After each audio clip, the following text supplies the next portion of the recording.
Good morning, good afternoon, good evening, regardless of where you're going to be watching this around the world. I want to thank you for just clicking on and tuning in to another session that we're going to have in our Masterclass series, Scale Up Your Skills.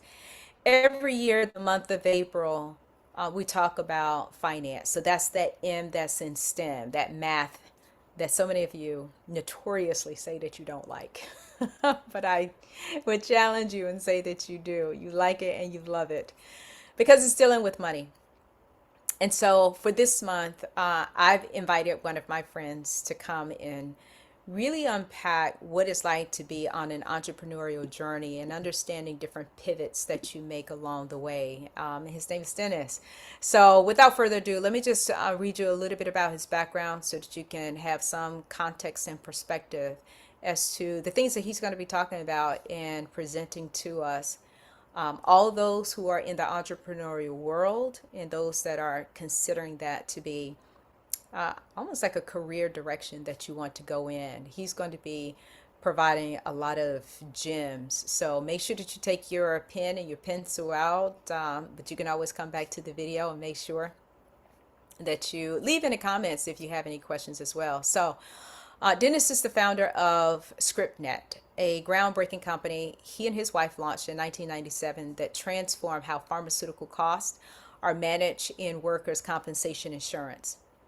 Drawing on his specialized background in contracts and healthcare law, Dennis developed a proprietary electronic billing system and built a contract network of pharmacies that help insurers save money while streamlining prescription management. Under his leadership, ScriptNet experienced remarkable growth, earned a spot in the Inc. 500 list not once but five times. The company's success culminated in the acquisition by Healthcare Solutions in 2012, which later rolled into United Health Group. Dennis also has his Juris Doctorate from Brigham Young University and a Master's of Law and Taxation at the University of San Diego. He also has an executive MBA, which is how I met Dennis, from the Trium Executive MBA Business Prizes. So, without further ado, Dennis, welcome to our Masterclass I series. will, yeah, I've got a short presentation that I'd like to go through with everybody.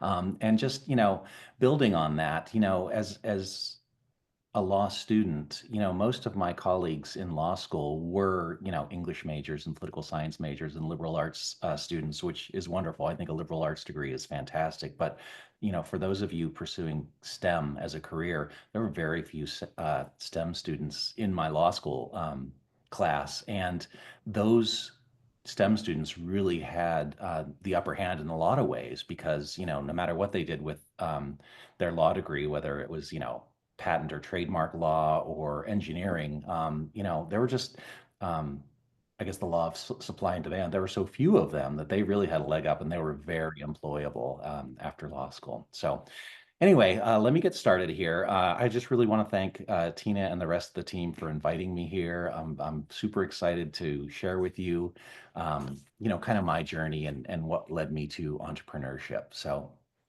I'm going to talk to you first about entrepreneurship as a career path. I'm a big fan. I'm going to talk a little bit about my path in entrepreneurship, and most of the presentation I'm going to focus on choosing the right business because that's so important. What you choose to go into, as far as when you decide to start a business, which I hope you do. I want you to focus on picking the right business. So.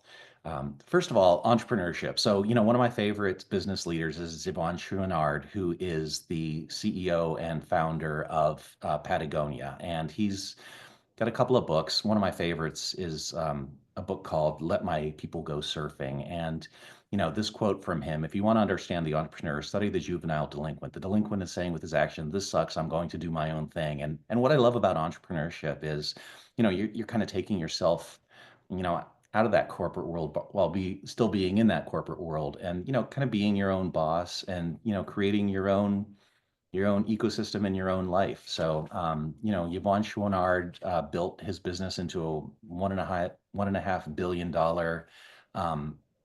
behemoth, of clothing and apparel manufacturing, and he gives back 1% of all of his profits to the planet through the 1% for the Planet program. And I really love what he does. So, why be an entrepreneur? Freedom, financial and personal. When you're an entrepreneur, when you start your own business, the buck stops here. And, for me, I love not having a boss, but also, I mean, having many bosses. Like when you're an entrepreneur, all of your customers are your bosses.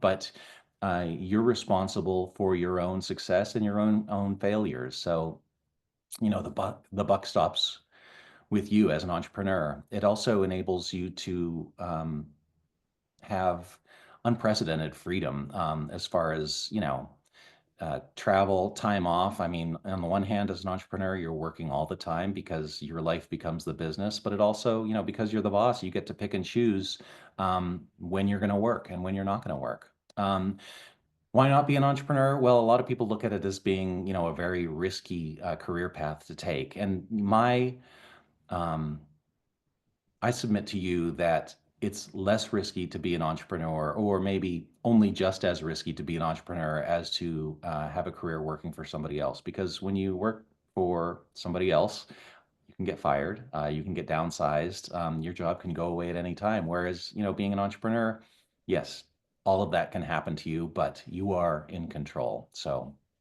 again, I love being an entrepreneur, and I love the concept of, you being your own boss. Hey, Dennis, Yes. one question that I do have, your path in becoming an entrepreneur, what were some of the things that you had to take into consideration and think about in that, for you to actually take those steps? Because I think that's what a lot of people, they constantly live entrepreneurship in their heads, but they have zero ability at being able to execute because no one has provided any steps for them. Sure. I was very lucky, and I was able to not quit my day job and to still have an income from my day job and to start, my company, kind of as a side gig. And I can talk a little bit about that. I was working as in-house attorney for a healthcare conglomerate where I live. I live here in Las Vegas, Nevada, in the United States.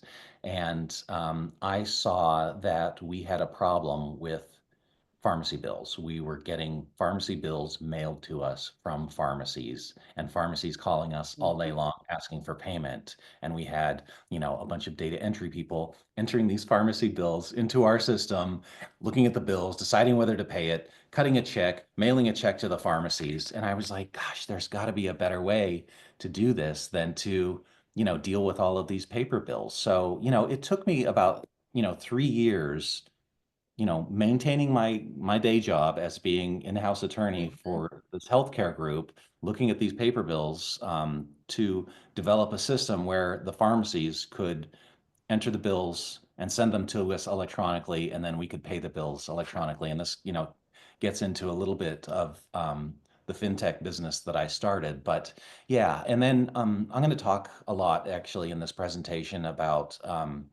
the importance of cash flow, getting paid by your Yes. customers before you have to pay your vendors. And I mean, that was crucial for me. A lot of entrepreneurs, take the path of, going to the VC markets and getting outside investors to invest in their company so that they can then quit their day job and start a business.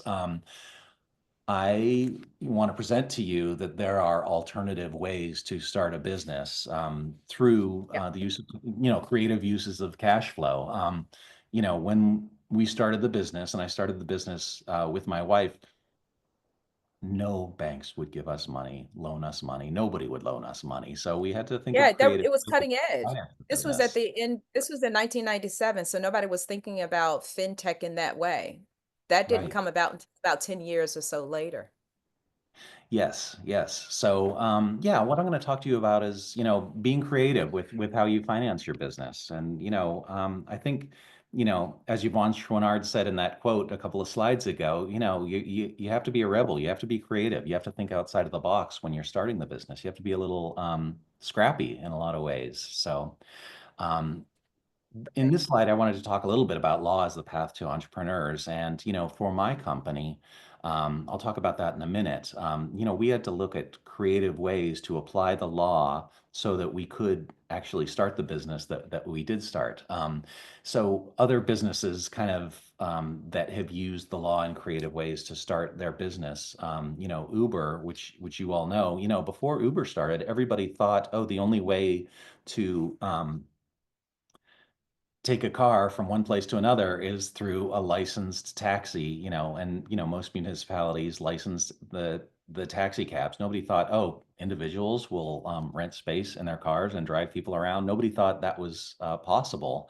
And Uber kind of broke the mold and said, no, people can drive other people around. It's not illegal. And they kind of navigated that. I think, Airbnb is another great example where they kind of broke the mold and they said, hotels aren't the only, entities that can rent rooms to people. There's a demand there for people to rent, either just a bedroom or a bed or a whole house, right? With a kitchen and everything. So I think, by looking at the law and saying, gosh, there's not only one way of doing this, because in society and in industry, the established players, they can make rules and laws that favor themselves, right? So I think it's up to entrepreneurs and lawyers as entrepreneurs to look at it kind of in a different way. For my company, ScriptNet, this is a little technical, but in the US, there was a law that said how much insurance companies have to pay for prescription drugs. And everybody read that law as being the maximum and the minimum, like farm or insurance companies had to pay that much for prescription drugs. And, I sat down with one of my first big customers, the state of Texas, and the head of the state of Texas was a lawyer as well. And we read the law and we were like, well, wait, it's not a maximum and a minimum, it's a maximum. This law Mm-hmm. says that this is how much that the insurance companies can't pay more than this. The insurance companies can pay less than this. They can contract with pharmacies to pay less than this all day long. And I'll talk a little bit more as we get into cash flow again, how that worked. Mm-hmm. But we looked at the law with a critical eye and said, okay, this isn't a maximum and a minimum. It's just a maximum. So that's kind of how we use the law in my first company to start a company, really. So before I go into all of those things, I just wanted to talk a little bit about business formation. So as entrepreneurs, I really I really like not giving up control. And what not giving up control means is keeping 51% of the company for yourself. So even if you have partners, I believe that having a 50-50 partnership situation is kind of a recipe for disaster because nobody's in charge, right? That you have to have an agreement between the two partners to do anything. And I think having a clear boundary that says, okay, this one individual has 51% and they get to make the ultimate decisions, I think is really important, and it helps um, with issues down the road as disputes ultimately arise for good or for bad. It helps to have one individual in charge. And then choosing the right people that you go into business with. I tell the story. I've been in a CEO group with other CEOs, and inevitably one of my other CEOs will come to us and say, great news, everybody. I've got a new partner. This is fantastic. And inevitably 6 months or a year from now, they come back and they're like, oh my gosh, my partner. I get rid of my partner. So I think, choosing the right people to go into business with, having that 51% just so you're always in control is so important. Choosing the right industry, we're going to talk a lot about choosing the right industry and making sure that you go into something that's valuable and growable and profitable for you, is so important. And then of course choosing the right business. Mm-hmm. So I've come up with 7 rules that I look at whenever I'm looking at different businesses, and I'm going to go into depth with each of these. But Bootstrappable kind of relates to the second rule, but bootstrappable means that you can start the business with minimal to no outside capital, so that the business kicks off enough money from what it's doing, so that you don't need a big, huge influx of cash to start the business or to grow the business. Cash flowable again, so that you can grow the business without that influx of cash. And I'll explain in a second, what the difference is between the two, but they're very close. Growable, making sure that this is a business that can grow, that's not limited in any way. Make money when you sleepable. So a business where it's not just, you selling your time, that the business continues to make money even when you're not working in the business. So you can have that freedom, that personal freedom to take vacations, to take times off, to take time off, to take your dog for a walk if you want to. Profitable, again, a business that's worth going into. Nobody wants to work hard for no money. Scalable, meaning again, you can grow the business without too many financial inputs. And then valuable, a business that ultimately is worth something at the end of the day, so that you can sell it if you want to, or pass something on to your kids, your family. So um, bootstrappable is the first rule of the seven that I want to talk to you guys about, and that's again, being able to start the business with minimal capital influx. As I mentioned before, a lot of businesses start by saying, okay, we're going to go to the capital markets, we're going to get some angel investors, we're going to get a Series A, we're going to try to get $1 million to start a business. I mean, if there is a way for you to start a business in creative ways without going to the capital markets, without a huge influx of cash, I would recommend it. So this is a quote from Paul Graham. When startups need less money, investors have less power. So with both of the companies that I founded, we didn't go to the capital markets. We didn't seek outside investment. We were able to start the businesses, you know, um, kind of by relying on our vendors. So let me give you an example. My first company, ScriptNet, was a fintech company servicing insurance companies. And how do insurance companies work? They charge premiums to their customers, and then they sit on those premiums until claims come in, and then they pay out the claims. So I was lucky in my business in that my customers, they weren't necessarily focused on cash flow. They had already collected the premiums from their customers. So when I came to those customers and I said, hey, listen, I can help you, streamline payment for prescription drugs and get you discounts on prescription drugs. The only issue is, Mr. Insurance Company, you have to pay me fast. Like, you got to pay me right away. The insurance companies were like, all right, that's fine, because, we've collected the premiums. We're just sitting on the premiums. And, to get a big discount, okay, we'll pay you fast. So again, that helped us to be able to bootstrap the business. We didn't have to take outside money, because we got our customers to pay us before we had to pay our vendors. So bootstrappable is my first rule. So again, that by being bootstrappable, that means being able to self-fund the business without seeking outside money, because nobody wants calls from the creditors or investors, or being answerable to creditors or investors.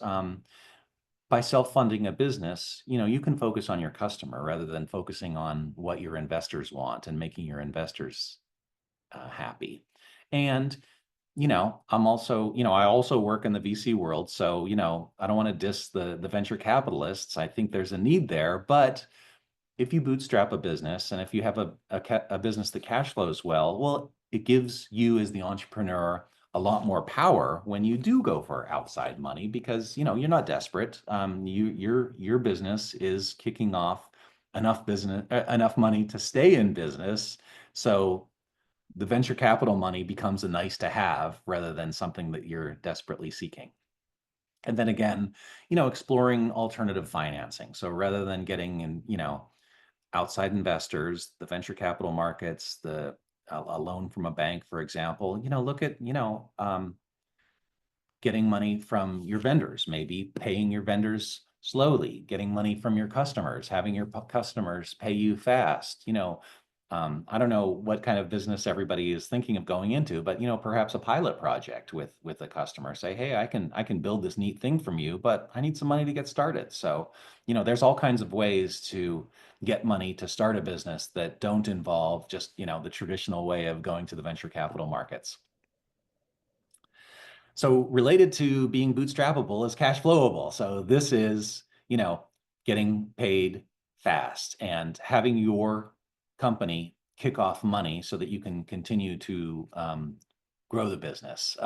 So there's a difference between cash flow and profit, right? A company can be super profitable. I mean, you can be making 50% margins, but if you're not getting paid fast and preserving your cash, you can run out of money really fast, and profit doesn't matter. So, we're going to talk a little bit about,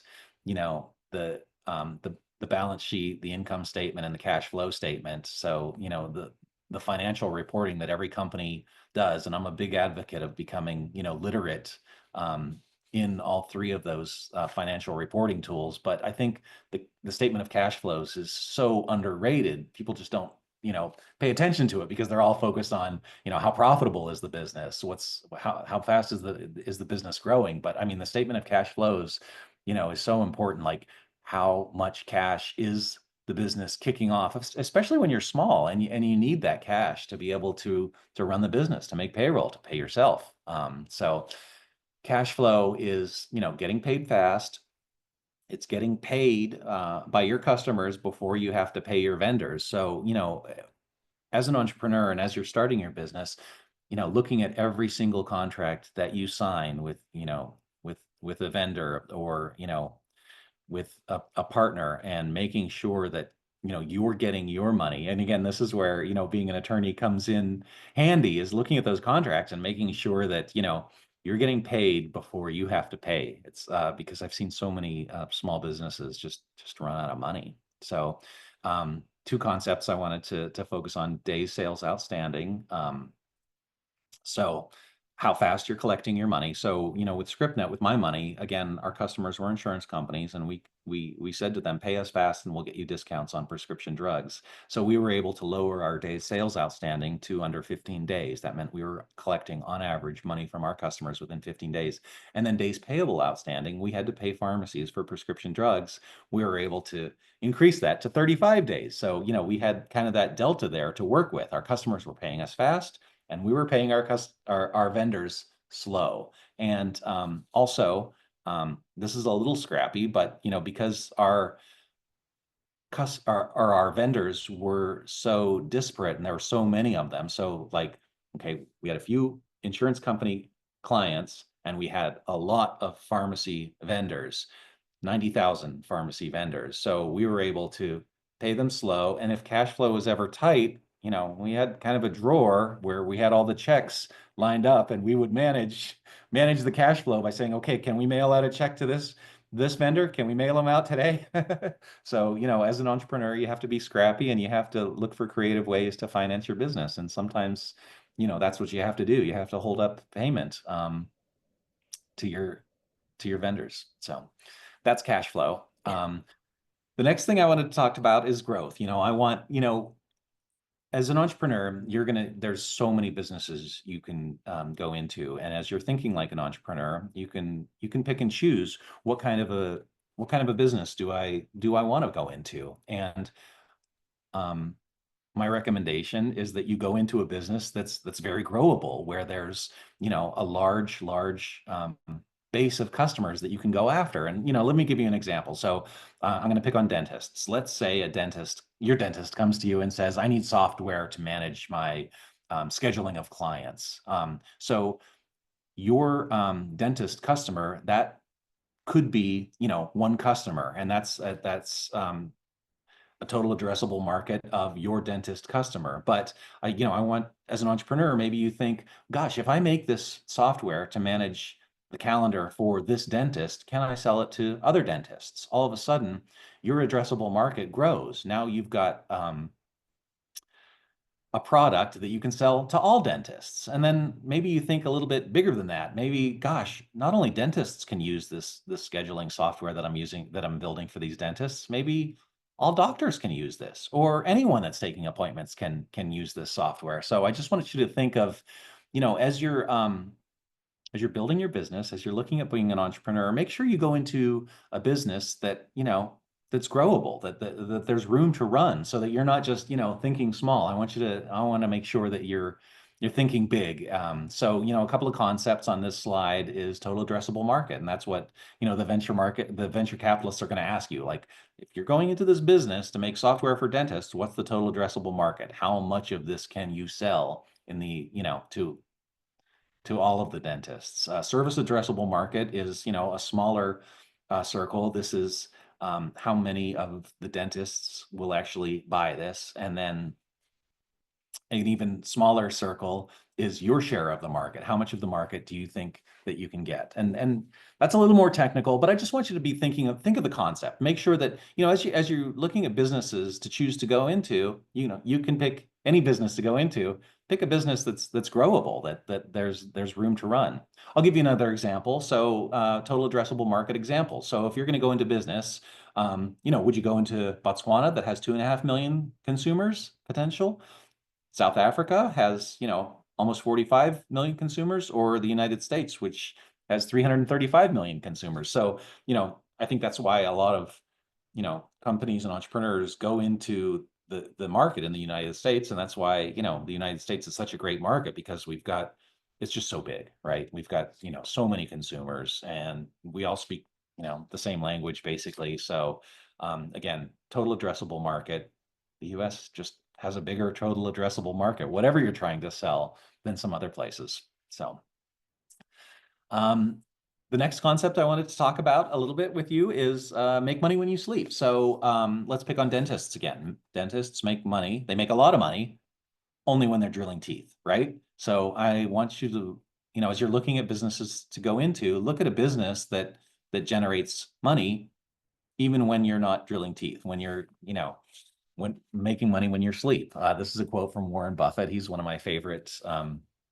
business guys. The CEO of Berkshire Hathaway. If you don't find a way to make money while you sleep, you will work until you die. And again, I started out this presentation talking about, what a great path the law is. But again, lawyers, they're kind of like dentists, right? We only make money when we're giving legal advice, right? Being paid by the hour to give legal advice. So again, just looking for businesses where you're not just making money when you're, selling your time, which can be very lucrative. But again, it's nice to be able to have the machine keep rolling even when you're not working on the business. So this is, getting paid 24/7, generating passive income, and kind of not just selling your time. So profitable. So this concept is, again, we're looking at, you can go into any business. Let's look at businesses that actually are profitable. And I think, this goes without saying, as entrepreneurs, there are some industries that are just, way more profitable than others. Um, famously, some industries, restaurants, grocery stores, retail, they just have very, very thin profit margins. And let's look at businesses that have high profit margins. Software as a service. So this is a quote from Winston Churchill: "If you mean to profit, learn to please." And I'm going to talk about this a little bit more.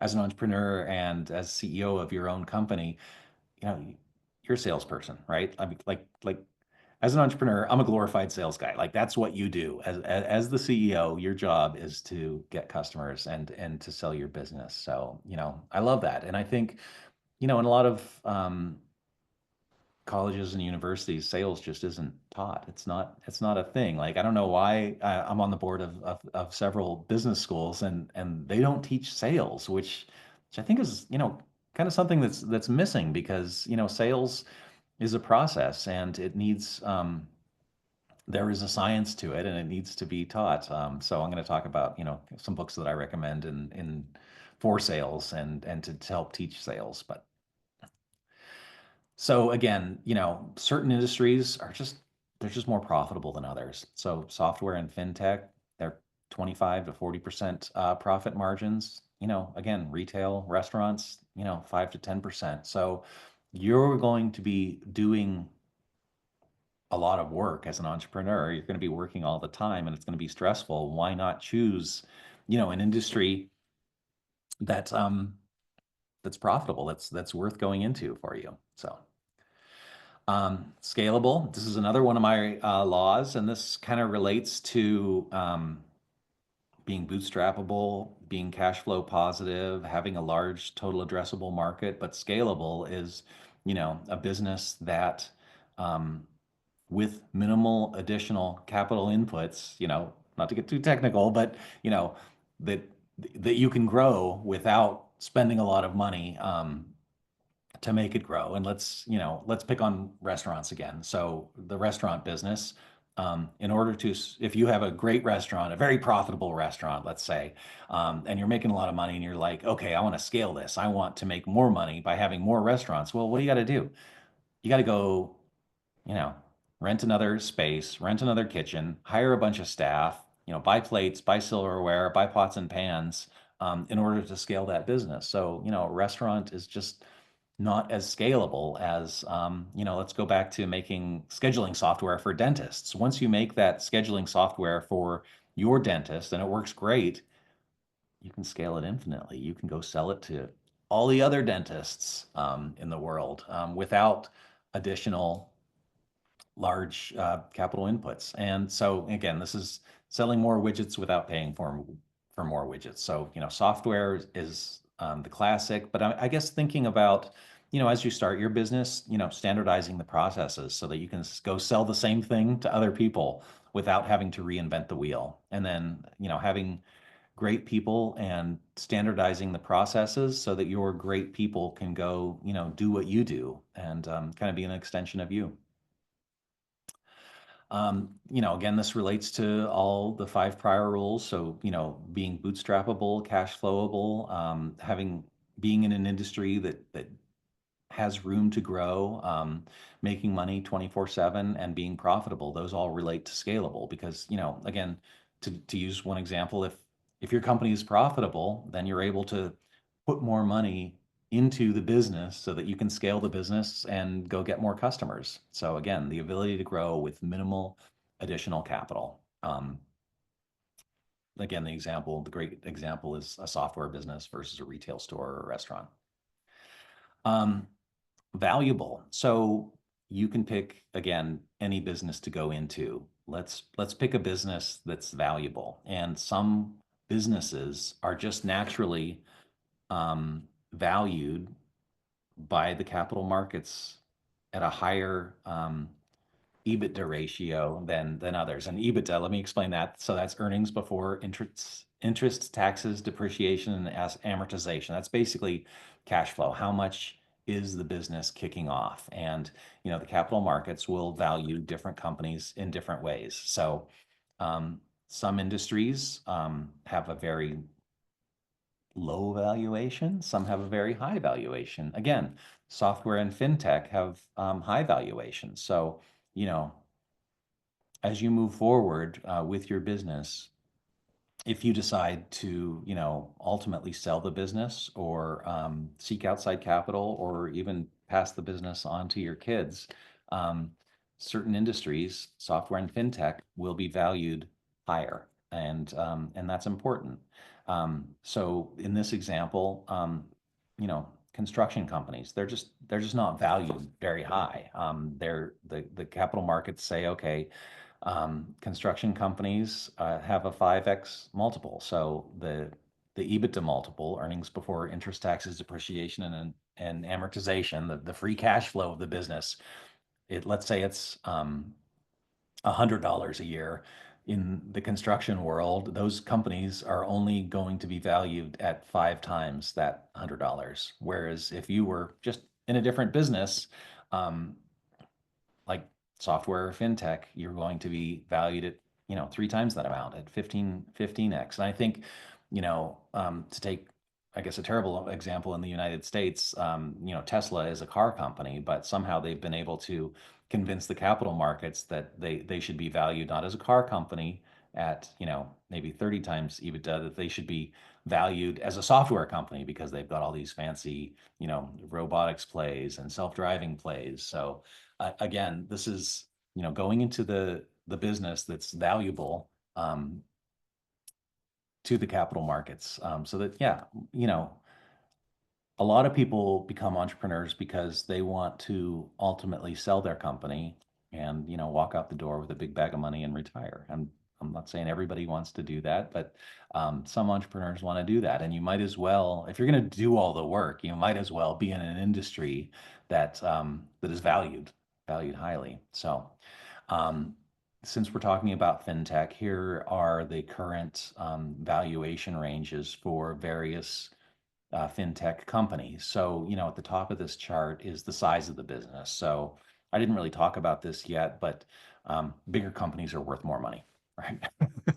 That makes sense. So, smaller companies are worth less money. So, if you look at, to the column on the left-hand side, companies that have profit margin. Think of EBITDA as profit or free cash flow. So, smaller um, companies between $1 and $3 million a year in profits have, these EBITDA ranges, which are really good, right? Like, so my first company, we sold it for 13 times EBITDA. So again, these companies are, around, between 10 and 12 times EBITDA. As the company becomes larger, in the $3 to $5 million range or the $5 to $10 million range, the EBITDA multiple becomes bigger. So kind of all of this works like in conjunction with each other. So, cash flow, profitable, scalable, valuable.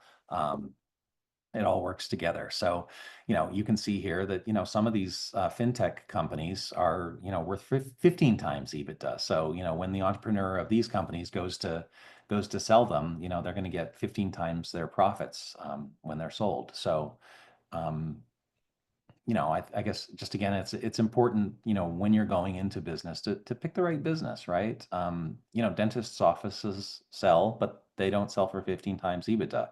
Software to dentists' offices sell for 15 times EBITDA. So I just want you to remember that.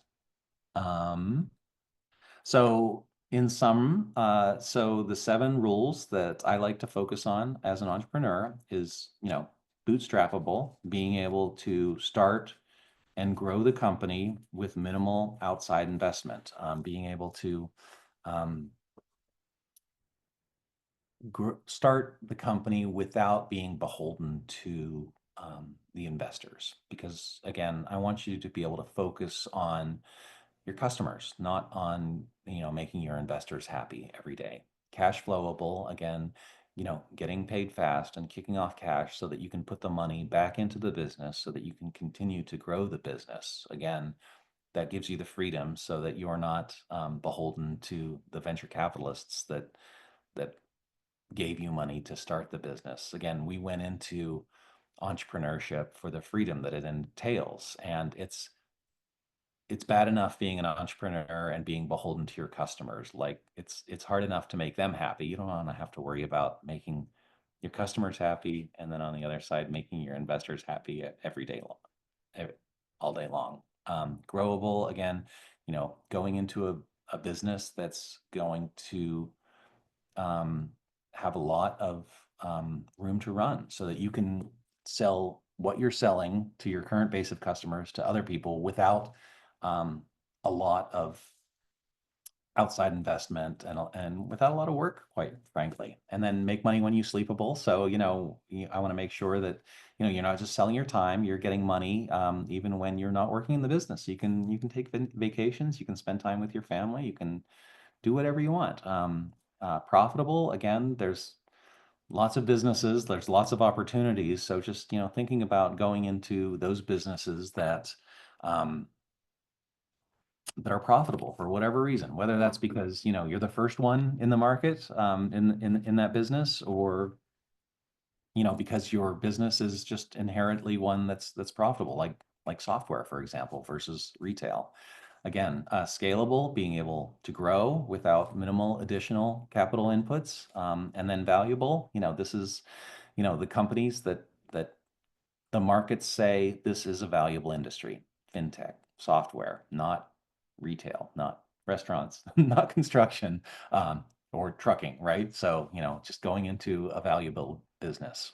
Um, so, entrepreneurship. So, Joan Robinson is one of my favorite economists. She was a student of John Maynard Keynes. She was um, one of the first female economists, in the business. She died in 1983.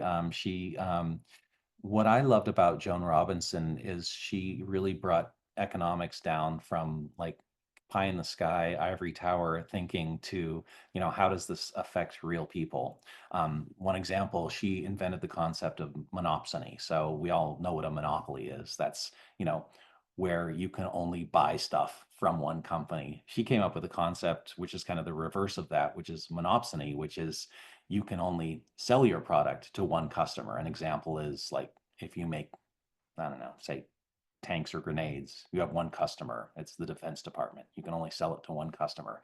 But I think, in our world, another example of monopsony is Google. Like if you're going to advertise on the internet, really only one customer, Google, right?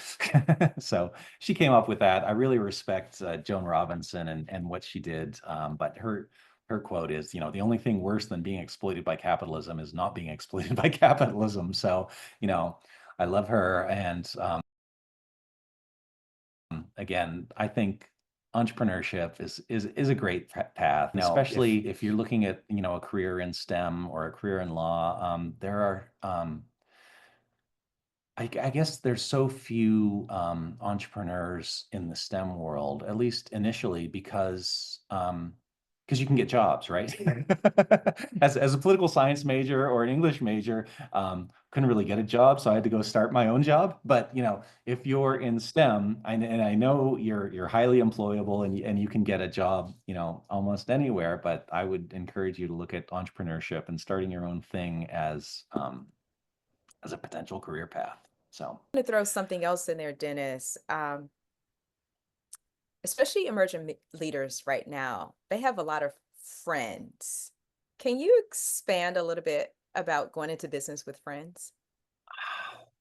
I don't, well, let me give you an example. So I am in a CEO group. There are 8 of us, and we've been in this group together. We're all business owners or CEOs, and we've been in this CEO group together for 25 years. And we have a strict rule against being in business together. And so even though we've been together for 25 years and we're very close friends, we just have a rule and we have bylaws and we say we cannot do business with each other because the friendship is so much more important than the potential to be in business together or to make money together. And I know, I mean, it's kind of disjointed because like I'm friends with all my customers. I'm friends with all my vendors. Like we're friends, right? But as far as like personal friendships go, I like to keep it separate. And one thing I didn't talk about that I meant to talk about is contracts. And again, I'm a lawyer, so I believe in I was contracts going to bring that up. and having. It doesn't have to be like a big complicated contract, right? It could just be like just a memorandum of understanding, just a one page, something written down of how this works. Because, as the business grows and becomes profitable and you become successful, it's nice to have the rules set out at the outset so that, one person isn't feeling like they're being taken advantage of later on. And even if you're in business with a friend and you trust your friend isn't, a standalone monolith. Your friend might have a spouse or partner or kids that might see things differently. And that partner is getting, input from other players, right? So it's important to have, you know, the the the deal written down at the outset. Yeah, it's again, it's nice to have the rules set out ahead of time. And as an entrepreneur, your entire life being everything about you is already devoted and wrapped up into this business, it's nice to keep your friends separate. Like like you're already all in on this business as the entrepreneur. So, in our example, my wife and I worked together. We were the owners of the company. We had 100% of the company, no other partners. But we really kept it separately. We never had employees over to our house. I mean, our kids were in the office all day long. I mean, that was kind of enough. We didn't need to also be friends with our potential partners and employees and all that stuff. So, I mean, it can be. I mean, that's why they say it's lonely at the top, right? Yeah, it So, can be. It can be. So we do have a couple of questions. So Carbell, Conversation. I actually have a lot of questions, so I'm gonna pick and choose oh, good. right now. But you said quite a lot. I think what I want to actually ask right now, you mentioned earlier, you're talking about consumable markets and that US has a larger number of consumers than South Africa, for example. And my question on that is, what would you advise for someone that's not living in the States but wants to take advantage of the consumers that are in the States, but they don't live there? What would you advise them to look into in terms of, wanting to start a startup in a place that they don't really live in? I mean, that's a great question. And I'm doing a lot of work for a number of UK companies and European companies that are trying to get an entrance into the US market. I think I have a short little white paper that I wrote that I can put in the chat and share with everybody. But the good news is it's pretty easy to start a business in the U.S. I mean, it's really easy. Really quick. I mean, you can incorporate in the states. There's 50 states. Some of the states make it super easy to incorporate. So you can stand up a LLC or a corporation in, for example, the state of Nevada, just by going to the state of Nevada's website and entering a little bit of information and paying a small fee, $300 or $350. It's inexpensive. The next step is to get a tax ID number from the federal government and then open a bank account in the US, and ta-da, you're in business in the United States. Now, there's, how do you sell into the United States? How do you get customers in the United States? That's a whole nother thing. But I mean, that's what I love about the United States. It's so easy to start a business, and there's lots of folks that can help, kind of navigate that and being able to do that. But the good news is it's pretty easy to enter the U.S. market. Mhm. Thank you so much, Mr. Dennis. Just one more Sure. question from my side. Seeing as that you are in the fintech industry, I wanted to find out from you, what do you think with regards to technology and the advancements that are happening very quickly, especially with AI and different language models that are coming? What do you think, what type of technology or trends do you think will define the next wave of fintech innovations? I think, first of all, AI is amazing. I mean, I'm just getting up to speed on it, but I'm using it every single day. But I think um, being able to code through AI and being able to tell AI, hey, I need the software to do this, make it do this, and then having it do that. I mean, it's pretty amazing the way that it will be able to code for everybody, right? Like I can code. I've done a little bit of coding, but it's hard. It takes a long time, and you got to do it right, right? And that's why there's a lot of coders, and that's why they make pretty good money. But having AI be able to code for us to make our software, I mean, I really think it's going to democratize um, coding and entrepreneurship in the fintech world. And you can just say, hey, AI, I've got an idea. I want the software to be able to do this. Make it so, right? I mean, it's going to be amazing. I'm really bullish on the future of AI and what it's going to do for all of us. Thank you so Thanks, much. Carbell. Thank you. Thank you. Karen has a question. Good day, Mr. Dennis. Karen? So I firstly just wanted to ask, since you are a lawyer and there's so much laws and contracts that go between businesses. So my first and my most important question, when someone is like a startup entrepreneur and they've just made a big hit and now they have huge markets that just want to join in, what would you suggest that they pay most attention to so they can avoid their business from being stolen from a legal side? Mm. That's a great question. Again, having strong contracts, you know, being able to trust the people that you go into business with. But I also want to caution you, like I work with a lot of entrepreneurs, and the first thing, a lot of, young entrepreneurs say is, I've got this great idea. I don't want anyone to steal it. In my experience, nobody's going to steal your idea because people are lazy and they don't know as much as you do. And even if you tell them the concepts of the idea, they're not going to be able to steal it because they don't know it like you do. Like you're the master of your idea. So, I guess, yeah, be careful, have contracts, have non-disclosure agreements, but you don't need to be that careful because people just, they're not. What you're doing is hard and it's specialized and you know more about it than anybody else. So they're not going to steal your idea. Now they might steal you and try to lock you up so that you can only promote your idea through them. So that's where the contracts come in. But yeah, I mean, having strong NDAs. So the challenge is, of course, you can have non-disclosure agreements and you can tie up contracts, but um, standing behind those contracts and those non-disclosure agreements is a lawsuit, and lawsuits are expensive and they take a lot of time, and you don't want to be focused on fighting with people in court instead of, starting and growing your business. So, I mean, it's important, but at the end of the day, it's trust and it's you and it's how good you are, and how much you know about your business. Thank you very much. And this is now moving over to your business specifically. So what defensive measures have you put in place to protect your business from competitors mainly?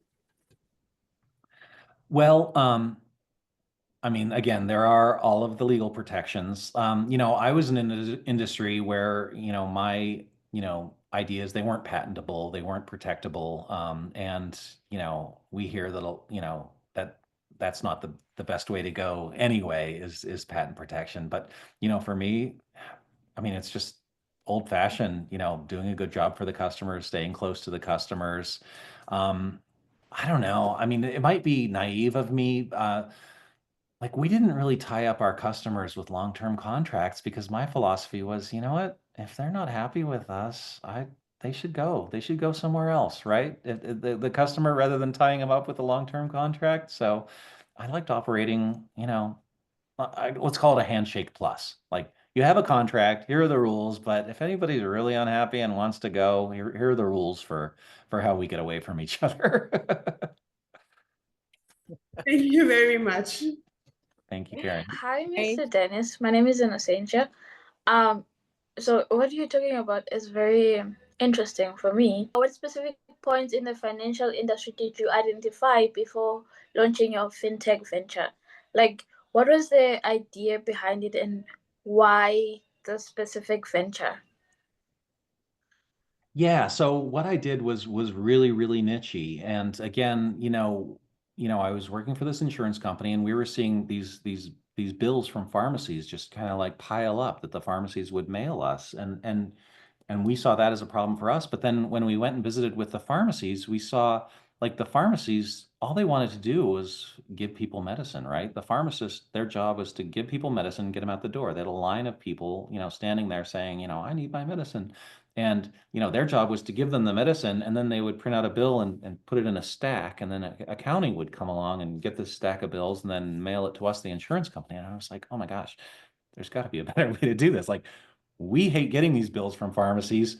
The pharmacies hate sending us these bills. Let's make this simpler. Let's put this into an electronic system where the pharmacist, when they give somebody medicine, they enter it once and it pings to us, and then we pay the pharmacy immediately. So again, just looking for that little niche, that little pain point where kind of everybody was unhappy with the system as it was working, and kind of starting small. We started with one pharmacy and one insurance company in in Las Vegas where I live and hooking them up electronically. And we didn't even hook them up electronically at that point. We just said, give us a file of the prescriptions that you fill, and we'll load those into our system and pay you all at once rather than one by one by one. So I think we always use the term, Fisher Price. Fisher Price makes toys for kids, and we say let's Fisher Price this. So let's look at the basic,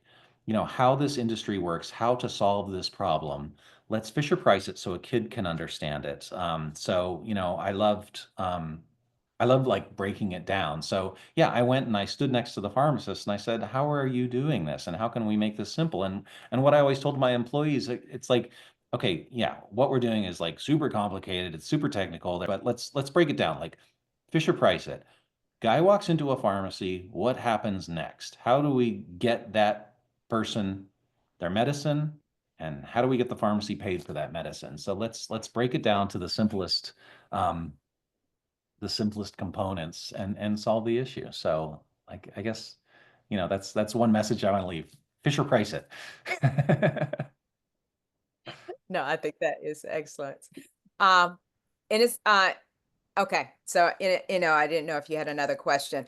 I think Sam's internet was disrupted, so I'm just going to paraphrase his question that he has.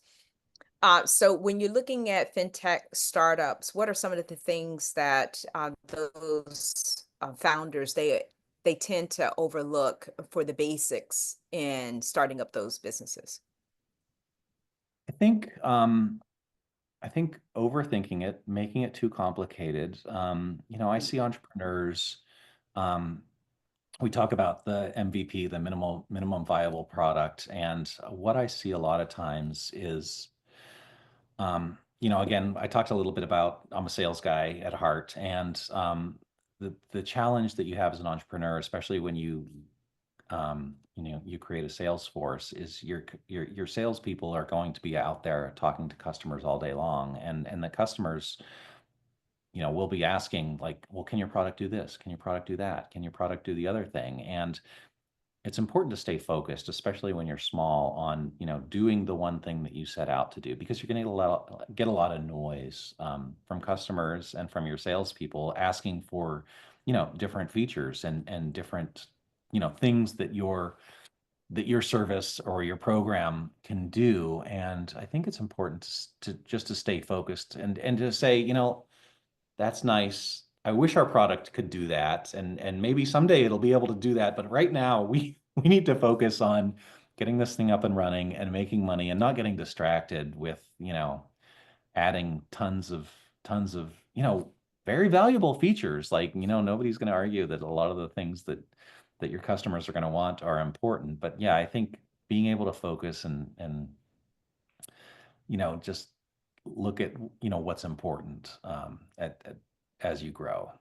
So Dennis, I know we're a little bit over time. I can't thank you enough. But before we wrap up, so two things. One, it's a question that I've gotten asked a lot, and I'm going to ask you because I think it's going to be pretty insightful. One is, what would you, knowing your journey and where you are now, what advice would you give to your younger self?